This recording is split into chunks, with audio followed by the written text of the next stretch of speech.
So Martin Kaymer is very much the man of the moment, and golfing world's Cara Robinson caught up with him at Pinehurst. His second major victory completes his return to the top of the game, a renaissance sparked by that incredible pressure putt to win the Ryder Cup for Europe 2 years ago. It was an incredible moment for the former world number one, and one he shared with caddy Craig Connelly. It's not so much that you succeed in that moment, just that you have security. And that only happens if he knows you as a person and that you made some experience together in those similar situations. Kaymer's display at Medina gave him the self-belief to rediscover his top form and cemented a player-caddy partnership which has now won 3 of the biggest prizes in the game. He's really shy, you know. Usually he doesn't look into the camera, he always looks down. You're not shy. Do you two always work in meters? I wish you'd change, because my short legs can't keep up with it.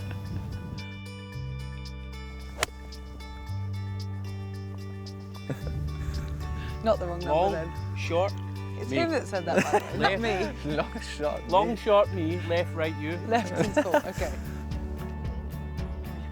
Sit down. That was pretty good, Martin Kaymer. I mean, a putt like this, I like to ask Craig, because so often that we focus so much on the line and forget actually to hit the ball. So yeah, so sometimes he's a help, sometimes he should rather walk off the green. Pass safe.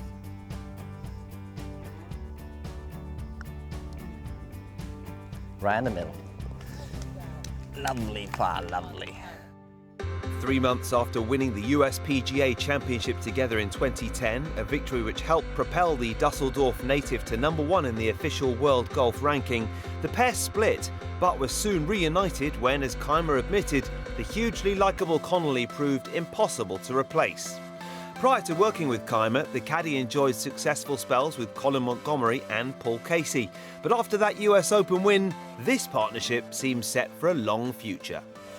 I mean, we met in France, I think. He was caddying for Montgomery, and we played the final round at the French Open. And, you know, he was funny. I was out of work, and Martin called me up and asked me, obviously, would I work for him. Then we had a very good year together. Then we had a little bit of a break. Then I went back with Paul. And then we missed each other a lot.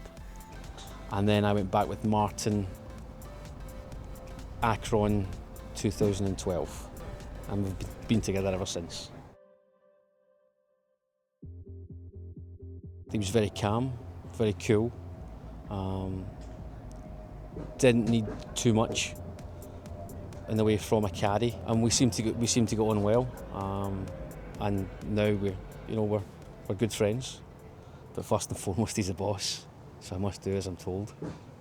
I think it's very important that you get along with in a personal way, that you have a lot of respect for each other, and that you can separate when there's a time where we can have fun, when we go out for dinners or when we are practicing on the range, when it doesn't get too serious, and then when you play tournaments, I would more treat it as a business relationship, which doesn't mean it's very, very serious, but I'm not out here just to have fun and have a good day wherever we play.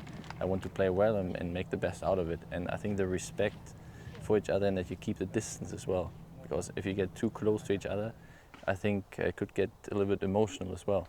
And I think it's a fine line. Martin's a very aggressive player, whereas I can sometimes be a little bit more conservative. I would tend to be more of an influence over him as to when to go for a shot and not to go for a shot. I'd be more away from the pin and just play for the conservative part of the green, which in a lot of ways would be against his natural feel. But I'd probably say the past 6 months, kind of Martin's gone with how he feels and wants to take those shots on, So, because sometimes you can be a little bit too defensive, and that can lead to bigger mistakes rather than being positive and aggressive like he is and wants to be. Everybody makes mistakes. That's the thing. If it's me or if it's him, every caddy gives or advises a player wrong sometimes. We take the wrong club sometimes. So I don't think there are really tough moments, because if you accept that this is just a human being, as we all are, it's a lot easier. But obviously you get mad, because you want that success, you want the good shots, you want to hit the right clubs all the time.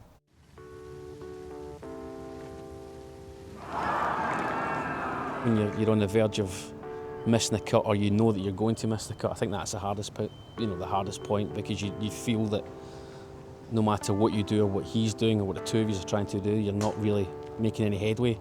So those times are probably the most difficult.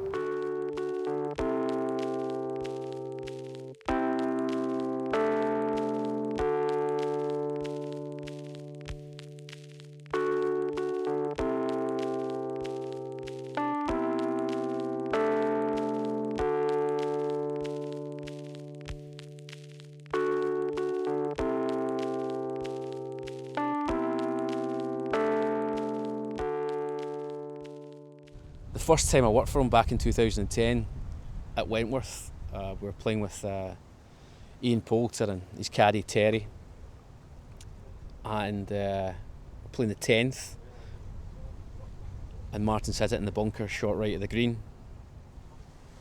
and I was in raking the bunker, and I stepped out and fell back in, and I looked up and all I could see was Poulter doing that to Terry. You got to see this. And then Martin looked over and I was flat on my backside. So that would have to be one of the funniest moments. Again, laughing at me and not with me. Do you have any pet hates about Martin? No. Is that perfect? Martin is perfect. Yeah. He's the best. Do you think he'd have any pet hates about you? I'm sure he's got a few pet hates about me. I don't know if he'll tell you, but I know he's got a few pet hates about me. Last thing, any pet hates about him that annoy you? Yeah, that he doesn't answer his phone very often when I call, which is a little bit annoying. You know, he's on the phone all the time. When I call, I feel like he's rejecting me.